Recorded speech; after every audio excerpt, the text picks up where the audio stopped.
여러분도 큐티하세요. 절망의 시대를 살아가는 방법이라는 제목으로 오늘 묵상하겠습니다. 영화 대학살이라는 비극적 상황 속에서 레이 가족 중 한 사람이 레이 여자와 결혼을 하여 아들을 낳고 그 아이를 3개월 동안 숨겼다가 더 이상 숨길 수가 없어 갈대 상자를 만들어 아이를 넣고 나일 강가 갈대 사이에 두니 바로의 딸이 목욕하러 나일 강가로 내려왔다가 상자 속 아이가 히브리 사람의 아이인 줄 알고 불쌍히 여깁니다. 그 모습을 본 아이의 누나가 바로의 딸에게 이르러 유모를 구하여 준다고 말하고 아이의 엄마를 데려와 그 아이의 엄마는 삭을 받으며 젖을 먹여 키우게 됩니다. 그리고 그 아이는 왕궁에서 물에서 건져내었음을 뜻하는 모세라는 이름으로 살게 됩니다. 모세의 부모는 아므람과 요게베심을 2장에서 말하지 않고 출애굽기 6장 20절에 기록하고 있습니다.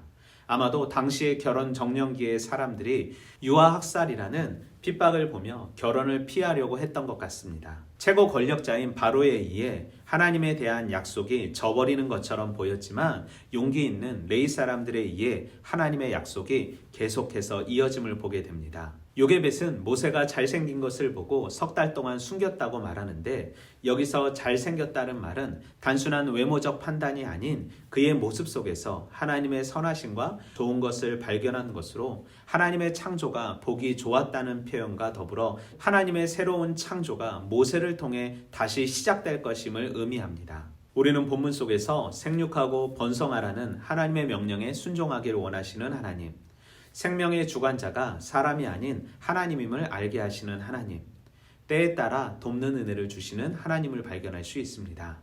레이의 가문은 디나 강간 사건 때문에 하몰과 그의 아들 세겜을 죽임으로 인하여 야곱의 저주를 받게 됩니다. 그리고 창세기 49장 7절에 흩어질 것이라는 저주를 받게 되지만 시대를 뛰어넘는 용기와 결단으로 시대의 억압과 압제에 굴하지 않고 하나님의 명령인 생육하고 번성하라는 말씀을 지키게 됩니다. 레이인들은 뜨거운 마음으로 하나님의 약속을 지키기 위해 결혼을 결정하고 자녀를 낳았습니다.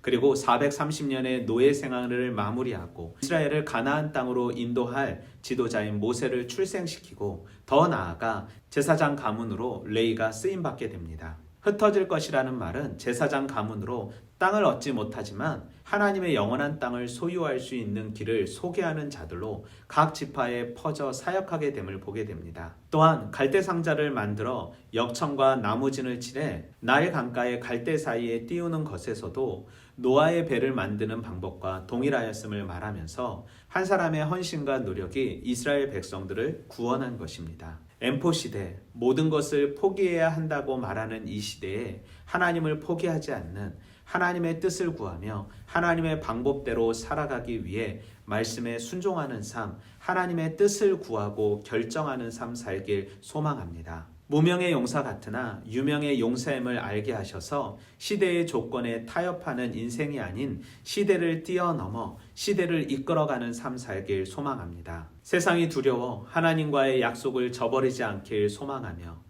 생과 사의 모든 권한이 하나님께 있음을 고백하는 삶 살길 소망합니다.